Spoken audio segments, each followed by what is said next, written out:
Atenção, este vídeo tem spoilers. Eu confesso que eu levei um baita de um susto quando eu percebi algumas semanas atrás que o filme de Watchmen, dirigido por Zack Snyder, recentemente completou 10 anos. 10 anos da estreia da adaptação do que muitos consideram ser a melhor história em quadrinhos já feita. Não parece que faz tanto tempo assim, inclusive porque até hoje eu vejo gente debatendo muito essa adaptação. Vários são fãs incondicionais do filme, enquanto outros ainda acham ele decepcionante. E bom, eu devo confessar que eu me encaixo nesse segundo grupo. Não que eu deteste Watchmen, eu acredito que ele é um filme ok. Até porque realmente impressiona o quanto Zack Snyder deixa transparecer aqui toda a sua devoção aos quadrinhos originais. Mas eu ainda enxergo Watchmen como um longa que não conseguiu concretizar todo o potencial que tinha para ser fantástico. Porque esse é um filme cheio de contradições, com mensagens conflitantes que surgem principalmente do fato dessa obra ser tão devota à iconografia heróica. Quando você assiste a Watchmen, fica claro que o Snyder idolatra esses personagens. E ele quer fazer a gente se deslumbrar com eles da mesma forma. A questão é que essa postura vai no sentido contrário do que o próprio roteiro do filme narra. O resultado é uma obra em que predomina uma dissonância entre a trama e a maneira como ela é encenada. Afinal, um filme não se expressa somente por meio de seu roteiro, mas também pelo seu uso de câmera, pela sua fotografia, pela sua edição e por aí vai. Isso significa que a forma como tudo é apresentado visualmente também é um discurso em si. E o problema em Watchmen é que o roteiro constantemente nos diz uma coisa, enquanto a encenação nos diz o oposto. Algo que já fica evidente, por exemplo, no tratamento dos personagens. Nessa realidade, os super-heróis são bem diferentes dos tradicionais personagens de quadrinhos. Se os heróis que crescemos vendo eram exemplos de bondade, moralidade e eficiência, em Watchmen vemos algo não tão bonito assim. Esses super-heróis salvam vidas? Sim, mas também violentam mulheres, ou matam inocentes, ou executam criminosos, ou não se interessam pela vida humana, ou são acovardados. O roteiro até mesmo nos conta que após causar tantas controvérsias, os super-heróis foram proibidos. Todas essas ideias de enredo são muito instigantes, justamente porque elas são uma desconstrução do arquétipo tradicional do super-herói. Mas enquanto a trama nos diz que esses personagens não são tão admiráveis, a encenação de Zack Snyder vai no sentido oposto e nos apresenta os heróis de forma glorificada.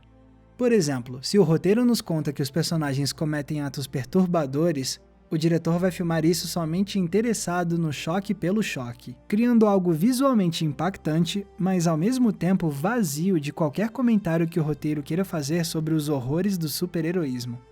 Aliás, mais do que isso, a encenação quer mesmo é fazer esses heróis parecerem legais o tempo todo, mostrá-los como pessoas descoladas que devem nos deixar de queixo caído.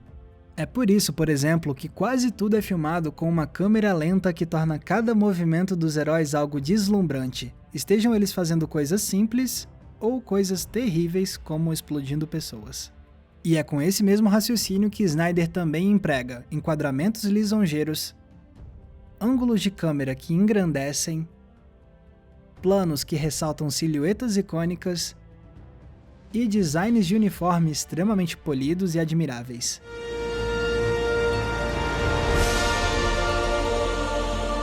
Falando no descompasso dos personagens, uma das coisas que mais me frustra em Watchmen é o Ozymandias. Quando chegamos no final do filme, temos a revelação de que era ele quem estava por trás de todo o complô. E aí vem o grande acontecimento dramático do clímax. Ozymandias dizima milhões de pessoas ao redor do mundo, joga a culpa no Dr. Manhattan e consegue fazer as potências mundiais abandonarem o conflito nuclear para se unirem no combate ao Herói Azul. E assim, o roteiro nos diz que no fim das contas, Ozymandias não é um vilão, mas sim um herói trágico que teve que fazer uma escolha difícil e lidar com os horrores de seu plano. Só que por mais que o roteiro tente nos convencer que Ozymandias é um personagem trágico que deve nos despertar empatia, não sentimos isso de verdade porque novamente a encenação conta outra história. O problema está mais especificamente na direção que Snyder faz da atuação de Matthew Goode.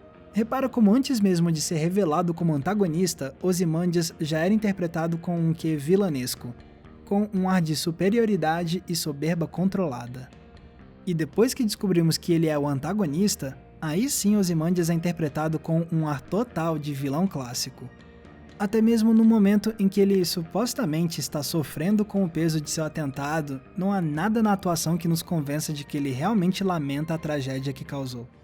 I've made myself feel every day. See every innocent face I've murdered to save humanity. Então, esse personagem que deveria ser ambivalente e nos despertar sentimentos conflitantes de raiva e empatia, não consegue criar esse efeito porque ele foi encenado o tempo todo apenas como um cara com quem a gente não deve simpatizar, o que só torna menos convincente ainda uma fala como essa. I'm not a comic book villain. Fica parecendo então que pro Snyder, o Ozymandias não poderia ser um vilão realmente memorável se ele fosse empático. Como se uma identificação com o personagem fosse arruinar o status dele como vilão. O que nos leva a outro trecho frustrante do longa, a explosão final, que também não tem o seu potencial dramático totalmente aproveitado. Esse atentado horrendo, o maior que a humanidade já viu, deveria ser algo muito chocante pra gente. Mas a encenação não ressalta todo o impacto emocional do momento, porque tudo é mostrado com distanciamento e com pressa. Temos basicamente 2 planos gerais da destruição e 2 planos mostrando as pessoas evaporando de forma asséptica. E assim, o evento que mais deveria nos horrorizar acaba em menos de 30 segundos.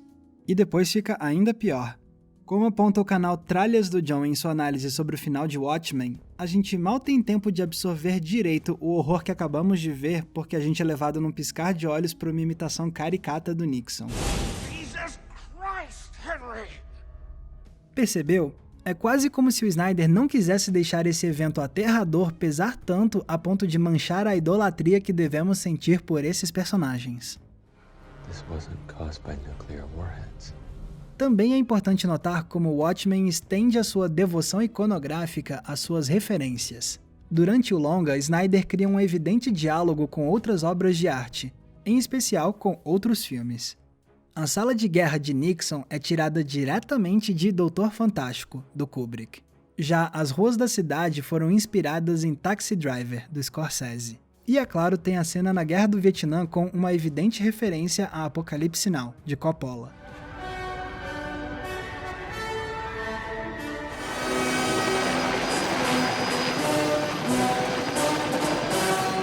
De fato, essas são cenas inesquecíveis. Só que se a gente relembrar esses filmes, vemos que todos eles na verdade apresentam um olhar cínico e contestador sobre os seus protagonistas com complexos de heroísmo e de poder. Exatamente o que o filme de Watchmen não consegue fazer com seus personagens. Isso só evidencia então que Snyder enxerga essas referências cinematográficas com o mesmo olhar que ele tem dos heróis de Watchmen. Ele tá tão interessado na iconografia deslumbrante que deixa de lado qualquer contestação ou desconstrução do heroísmo. Agora, talvez você tenha percebido que até este momento eu não fiz uma comparação sequer entre o filme e a HQ original de Watchmen. Pois bem, isso foi de propósito, porque eu queria mostrar que os meus problemas com o filme se baseiam nos méritos próprios dele. Não é preciso conhecer os quadrinhos de Watchmen para perceber como a iconofilia de Snyder causa essa dissonância entre roteiro e encenação. O que não significa que uma comparação com a HQ seja totalmente inválida. Aliás, se a gente de fato colocar as duas obras lado a lado, entendemos ainda mais como a adaptação de Snyder tem uma devoção à figura do herói que não existe na HQ. No filme, os heróis são musculosos. Nos quadrinhos, são pessoas de meia-idade barrigudas. No filme, eles têm uniformes super legais e refinados. Nos quadrinhos, os uniformes são propositalmente ridículos, caricatos e espalhafatosos. No filme, houve uma época em que os heróis eram idolatrados como celebridades pela sociedade. Nos quadrinhos, a sociedade sempre desconfiou e até mesmo fez piada desses seres estranhos que colocavam fantasias para combater o crime. Até mesmo o tratamento que ambas obras fazem do Ozymandias e da tragédia final possuem tons completamente diferentes. Em vez de um clássico vilão antipático, nos quadrinhos, de fato temos um Ozymandias que nos desperta empatia e que nos convence como herói trágico. Seu semblante realmente é de quem está sofrendo com a escolha que fez. E se no filme a explosão final parece apressada e asséptica, nos quadrinhos, Alan Moore e Dave Gibbons nos obrigam a encarar lenta e dolorosamente o horror dessa catástrofe, nos mostrando corpos empilhados em páginas cheias e numerosas. Ou seja, temos duas obras que contam a mesmíssima história sobre super-heróis que não são tão super-heróis assim. A diferença é que os quadrinhos apresentam essa visão cínica tanto no roteiro quanto na apresentação visual, enquanto o filme não consegue ter a mesma coerência no seu tom narrativo. Mas, de novo, o fato do filme não ser igual aos quadrinhos não é um pecado, afinal isso é uma versão, e mudanças são esperadas. O propósito de trazer essas comparações é mais para mostrar que toda adaptação é também um discurso sobre a obra original que ela adapta. E se queremos entender melhor o discurso de Snyder em Watchmen, ajuda muito a entender como opera a história que o diretor tanto idolatra. Então, por mais que 10 anos tenham se passado, eu não acho que o Watchmen seja um daqueles filmes que melhoraram com o tempo. Claro, se compararmos ele com as dezenas de produções de super-heróis que inundaram os cinemas depois de Watchmen, vemos que esse longa pelo menos tem o mérito de ser um dos mais diferentes do gênero, sendo inclusive melhor do que muita coisa que a Marvel e a DC lançaram na última década. Mas convenhamos, isso só acontece porque a base para o roteiro do filme é simplesmente a melhor HQ de todos os tempos. Porque se olharmos os demais elementos de Watchmen, fica claro que de revolucionário o filme de Snyder só tem mesmo o DNA. Sei lá, vai ver, se essa adaptação tivesse sido feita somente hoje e se tivesse sido dirigida por alguém que não idolatra tanto a iconografia heróica, poderíamos ter em nossas mãos o primeiro filme de super-herói realmente revisionista do cinema.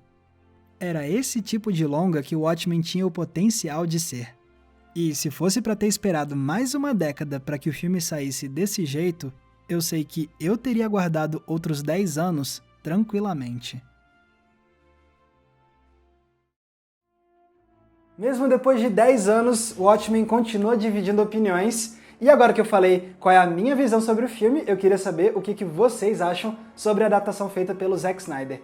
Fiquem à vontade para escrever aqui embaixo nos comentários. E lembrando que se vocês gostam do nosso trabalho e querem nos ajudar a continuar produzindo vídeos toda semana, vocês podem. Basta vocês se tornarem apoiadores da nossa campanha no Apoia-se. Através do Apoia-se você escolhe com quantos reais você quer ajudar a gente uma vez por mês. Seja R$5 por mês, 10, 25, fica ao seu critério. E assim você também ganha acesso aos conteúdos exclusivos que a gente prepara só para os nossos apoiadores. Desde as recomendações de filmes que a gente dá para eles toda semana, até o nosso Cineclube Entre Planos, no qual a gente assiste um filme uma vez por mês e depois faz um debate sobre ele. Se interessou por esses conteúdos exclusivos, quer ajudar a gente a financiar o nosso trabalho? Então, dá uma conferida na nossa campanha do Apoia-se. O link está aqui embaixo na descrição. Lembrando também que se vocês quiserem me acompanhar nas redes sociais, é só me procurar usando os nomes que estão aparecendo aqui embaixo. E não se esqueçam, é claro, de curtir esse vídeo e se inscrever aqui no Entre Planos para não perder nenhum dos nossos episódios.